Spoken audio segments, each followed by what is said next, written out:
నమస్కారం, ఓటెన్ TV news కి స్వాగతం. విజయవాడ భవానీపురం పోలీస్ స్టేషన్ పరిధిలో బైకు చోరీలు ఎక్కువగా జరుగుతుంటాయి. పోలీసు వారు బైకులకు జీపీఎస్ సిస్టమ్ పెట్టుకోమని భవానీపురం వాహనదారులకు 4 నెలల నుంచి విజ్ఞప్తి చేస్తున్నా పట్టించుకుని వైనం. ప్రతిరోజు భవానీపురం స్టేషన్ కి 4-5 కేసులు బైక్ చోరీ వస్తున్నాయి.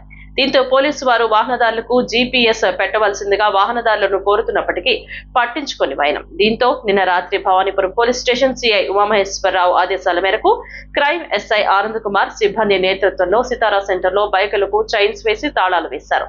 అక్కడ ఉన్న స్థానికులు వచ్చి అడగగా జీపీఎస్ సిస్టమ్ గురించి వివరించారు. జీపీఎస్ సిస్టమ్ పెట్టుకుంటే ఉపయోగాలు ఏమిటి?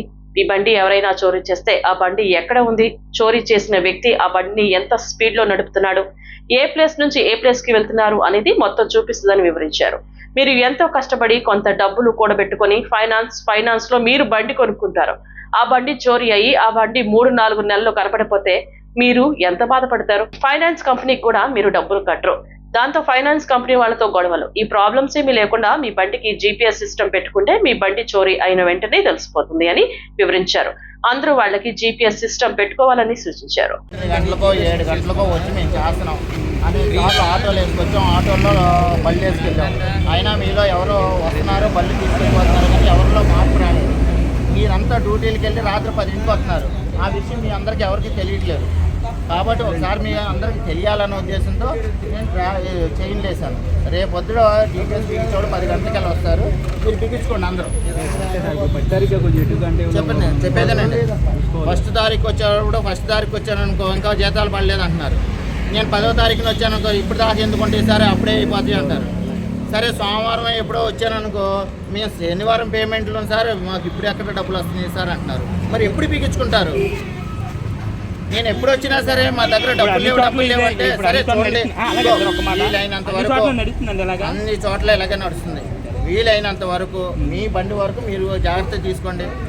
ఒకరి సంగతి మీకు ఎందుకో. ఒకటి ఇప్పుడు 2500 మీరు అన్నారు కదా, ఆ బండి లేపులు తీసుకురండి. ఎదరా వెనక పట్టుకో. 4 నెలల నుంచి చెప్తున్నానండి. 4 నెలల నుంచి ప్రతిసారి వచ్చి వెహికల్ ఫైన్ వేయడమో లేకపోతే మీ అందరికి తెలియజేయడమో జీపీఎస్లు పెట్టించుకోండి అని నేను చెప్పడమో జరిగింది. అయినా సరే ఎవరన్నా పెట్టించుకున్నారు ఎంతవరకు? రోజుకు 4 బళ్ళు పోతానంటే మీరు వచ్చి మమ్మల్ని అడుగుతుంటే మేము ఏం సమాధానం చెప్పాలా? మీరు తీసుకునే జాగ్రత్తలు మీరు తీసుకోండి, మేము తీసుకునే జాగ్రత్తలు మేము తీసుకుంటాం. మేము ఎన్ని సీసీ కెమెరాలు పెడతాం? నైట్ టైం ఏమో కనపట్లేదు, ఇక్కడ రోడ్డు రావట్లేదు, ఎక్కడెక్కడో వచ్చి దొంగతనాలు చేస్తున్నాడు. మేము క్లియర్గా చెప్తున్నాం, దొంగలు అనేవాళ్ళు ఈ ఏరియాలో కాకుండా బయట నుంచి వచ్చి బళ్ళు ఎత్తుకెళ్ళిపోతున్నారు అనేసి క్లియర్గా చెప్తున్నాం. అయినా ఎవరైనా పట్టించుకుంటున్నారా మమ్మల్ని?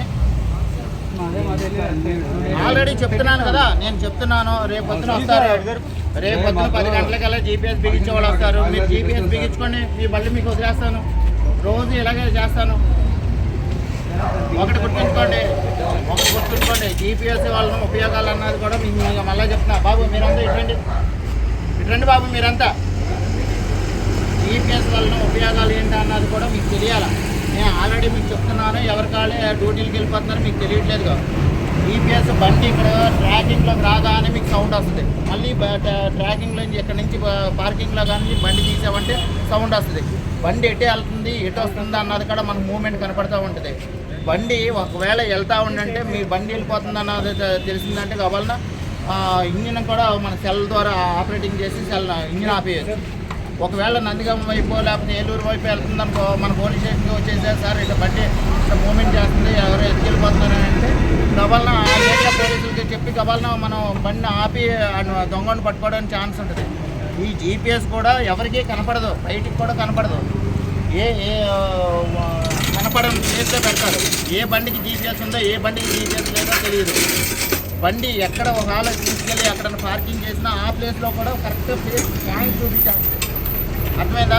ఒకవేళ పాయింట్ కానీ బండి కానీ మూవ్మెంట్ చేస్తా అంటే మీకు సౌండ్ వస్తూ ఉంటుంది బండి వెళ్ళిపోతుంది అనేసి. ఇన్ని ఫెసిలిటీస్ ఉన్నాయి. ఎవరి కాలే వస్తున్నారు, 1,50,000 2 లక్షల బండి కొనుక్కుంటున్నారు.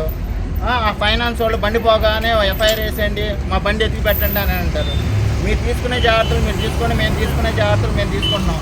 అవన్నీ ఎక్కడో ఆటోలోకి తీసుకుపోతున్నారు. ఎక్కడికో ఈ దగ్గరలో ఉంటే ఎక్కడన్నా ఎక్కచ్చు. ఓకేనా? మీరు రేపు పొద్దున జీపీఎస్ బిగించడానికి వస్తారు. వాళ్ళతో మీరు అందరూ జీపీఎస్లు బిగించుకుంటే బండి వదిలేస్తారు. లేదు అంటే ఇలాగే తాళాలు వేసేటగే ఉంచుతా. నేను 4 నెలల నుంచి చెప్తున్నా, ఎవరూ పట్టించుకోవట్లేదు. ఒక మాట జీపీఎస్ కూడా వాళ్ళే తీసుకొస్తారు. జీపీఎస్ కూడా వాళ్ళే తీసుకొస్తారు. వాళ్ళు ఎంత అమౌంట్ అని చెప్తారు, దానికి ఎంత అన్నది మీరు జీపీఎస్ వాళ్ళతో మాట్లాడుకుని మీరే కట్టించేసుకోండి. అది ఆన్లైన్లో అయితే 3,500 4,000 దాకా ఉంది. వాళ్ళు వచ్చి మనకి 2,500కి పెడుతున్నారు. మొత్తం అంతా ఫిట్ చేయడం కానీ మొత్తం అంతా వాళ్ళే చేస్తున్నారు, జీపీఎస్ కంపెనీ వాళ్ళు. కాబట్టి మీరు వాళ్ళందరితో మాట్లాడుకుని రేపొద్దున లేదండి, వాళ్ళందరూ ఎక్కడికి వచ్చి బిగిస్తారు. 10 గంటలకు మీరు రెడీగా ఉంటే 10 బిగించేసేవాళ్ళు వస్తారు. అన్ని చోట్ల నేను 10 బళ్ళకి తినేస్తే 10 బళ్ళు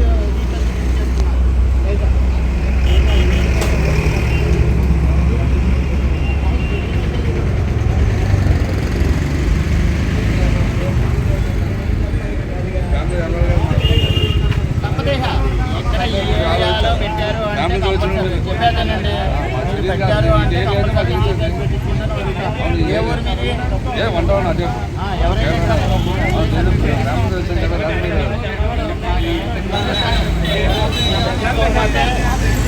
బాబు అలా చెప్పారు.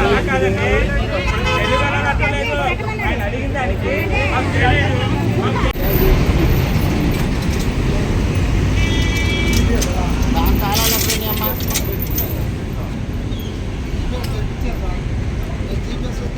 ఏది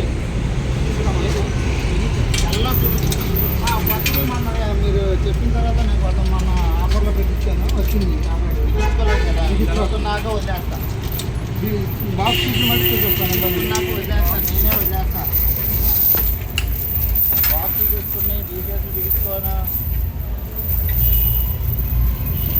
రోజుకి 5 బళ్ళు పోతున్నాయి.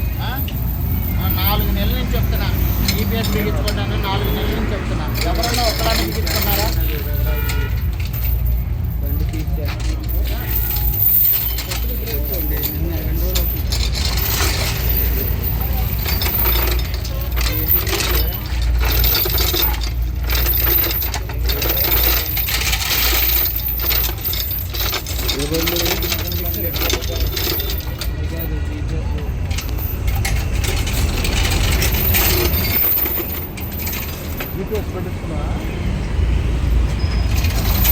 ఆ బండి కూడా, ఆ 2 బండి